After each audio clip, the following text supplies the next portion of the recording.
ನಮ್ಮ ಅಶೋಕಣ್ಣ ಅವರು ಹೇಳಿದ್ರು ಪಾಕಿಸ್ತಾನ ಕಿತ್ತೋದ್ರೆ ಪಾಕಿಸ್ತಾನ ಕಾಂಟೆಸ್ಟ್ ಮಾಡಬೇಡಿ, ನೀವು ಕಂಪೇರ್ ಮಾಡಬೇಡಿ. You can compare America, London, Japan. ಇದು ನಮ್ಮ ಕೆಪಾಸಿಟಿ. ಅದ್ಯಾವುದೋ ಕಿತ್ತೋಗಿರೋದು, ಬಡತನ ಕಿತ್ತೋಗಿದೆ, ಏನೂ ಇಲ್ಲ. ಮತ್ತೆ ಪಾಕಿಸ್ತಾನ ಏನಿದೆ, ನಾವೆಲ್ಲ ಭಾರತೀಯರು ಅದೆಲ್ಲ ಹುಚ್ಚ ಹೋದ್ರೆ ಹೊಡ್ಕೊಂಡು ಹೋಗೋ ದೇಶ.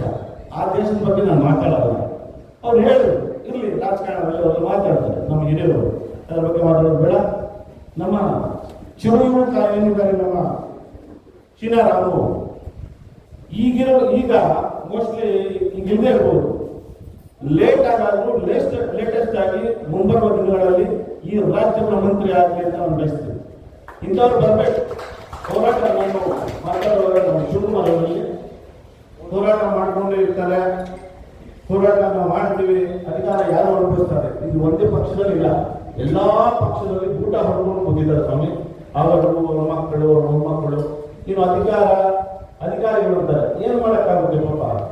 3ನೇ ಕ್ಲಾಸ್ ಓದಿರೋನು ಮಿನಿಸ್ಟರ್ ಆಗ್ತಾನೆ, IAS ಧಮಕಿ ಆಗ್ತಾನೆ.